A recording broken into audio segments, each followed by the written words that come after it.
Habang papalapit ang eleksyon, painit ng painit ang awayan online. Pero hinay-hinay lang sa pag-post, baka kasi sa pinopost ninyo online, pwede na pala kayong kasuhan. Kaya naman ngayong umaga, pag-uusapan naman namin ni Dean Mel Santamaria ang cyber libel.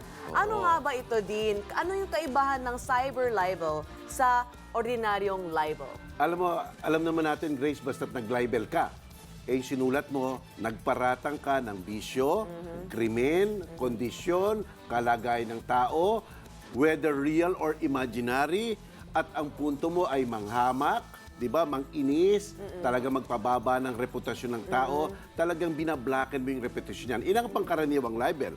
Kung nilagay mo yun sa periodiko, libel ka. Pero kaya naging cyber libel, nilagay mo sa internet, sa email mo, sa email mo na nakabasa ng iba, o kaya sa Facebook, Hindi sa lang Twitter. sa social media pala.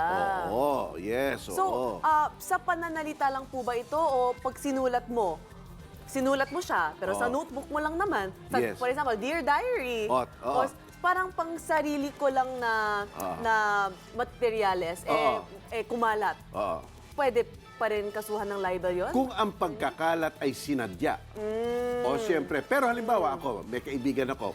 Sabi ko sa kaibigan ko, sinulatan ko siya, galit na galit ako sa kanya. Sabi ko, ang pangit mo, mukha ka pang mangnanakaw. Pero siya lang ang nakabasa at tumutukoy lang sa kanya at binuksan niya yung sulat, walang libel yon. Pero nabanggit niyo po kanina na pwedeng kasuhan ng cyber libel through email. So, pag in-email ko po, diretsahan dun sa taong sinisirahan ko, Yes, okay lang po yun? O, basta't walang nakakabasang iba.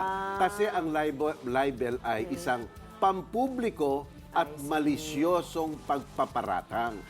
Kaya yung mga Facebook na iyan, siyempre alam mo naman sa Facebook, Grace, isang ganun mo lang dyan, may sinulat ka lang dyan, kung ang contact of friends mo 500 yon o 5,000, wala na. Ay, kahit i-delete mo pa yan, after, may nakabasa at nag-screen cap, tapos na ang... Palpak si Nicanor ang tawag dyan. Dead ball. Kaso yan, kaso. Kaso na kaagad. So ano-ano po ba yung mga kailangan patunayan na nabasa ng publiko? Yes. Nabasa ng ibang tao? Kahit isang tao lang. Kahit isa lang? Oo, kahit Aside isa lang. from the two of you? Oo, kasi from the point of view ng ibang tao yan Ay, si Grace, ganun pala. Ayun. Di ba? Nagkakaroon ngayon ng impression ng ibang tao sa'yo na masama. Kaya lang dapat patunahin mo na ang layunin mo talaga hinahamak mo yung tao. Marami po kasi mga cyberbullying na nangyayari ngayon among teenagers, among young people. Meron po bang age limit ang pagsampa ng kaso for cyber bullying or even in this case, cyber libel? Magandang tanong yan. Papasok dyan yung Juvenile Justice Act natin na kung ang gumawa ng isang krimen ay minor de edad between 16 and 17, dapat patunayan mo kung may discernment bago isampa ang kaso. Pero kung 15 years old and below, absolutely no crime.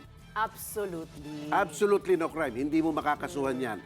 Pangangaralan mo na lang. Sasabihin mo sa nanay at tatay, Sir, pangaralan nyo yan. Pero, ang mananagot kung may nasiraan ng pure ay ang magulang.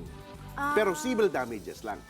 Civil damages. Yung mga bayad pinsala yan. So, katulad ng sinabi niyo po kanina, yung regular na libel, pwedeng verbal, pwede pong written. Pwede po ba through video or through picture, pwede rin po makaroon ng libel case? Syempre naman. Picture speaks 1,000 words, di ba? Truly. Kaya depende ang dating. Alam mo, ang libel talaga yung dating sa ibang tao Maaaring sabihin ng taong sumulat, wala naman nilagay ko lang yan dahil nakukyutan ako sa'yo. Kaya lang ang picture na nilagay ko mukha kang impacto. Diba? Kaya ang tingin ng tao. Sinulat mo pa yun. Sinulat mo, nilagay mo pa. I call you yun. impacto. Diba? Nalago, pwede ng kasuhan pala yun. Pwede. Pero Kung mapatunayan yung malis. Pero attorney, ito nga sa social media, lalo na sa mga kabataan or Yan. sabihin po natin even among professionals like us. Okay. Siyempre, nag-share tayo, Oo. nagla-like, meron pa ngayon, heart, angry face, Right. pwede mo pang piliin yung Oo nga. emotion na gusto mo ipakita. Can you actually be involved in the cyber libel case if nag-share ka or Oo. nag-like Nag-like. or in-email mo sa ibang tao, dinirect message mo siya? Oo. Limit natin doon sa share and like. Alam mo, umakyat sa Korte Suprema ang issue ng cyber libel. Sabi ng Korte Suprema, mukha namang may purpose naman yung cyber libel, kaya hindi natin dedeklarang unconstitutional. Okay pa rin yan. Pero ito sabi ng Korte Suprema, pero doon sa mga sharing or liking, hindi pa namin lubos na maintindihan o malaman o mag-grasp ang extent ng consequence na yon. Kaya hindi pa kami, sabi ng Korte Suprema, hindi pa kami handa para sabihin conspirator yan o nag-libel yan. So yung mga nala-libel yan, yung nag-original message, yung original authors. Ayan yon. Ayan, may natutunan na naman tayong bago ngayong umaga para lagi tayong updated sa ating tungkulin at karapatan. Tutulong po lagi dito sa ating Usapang Legal. Be sure to come back. Use 5 everywhere. Copyright 2016.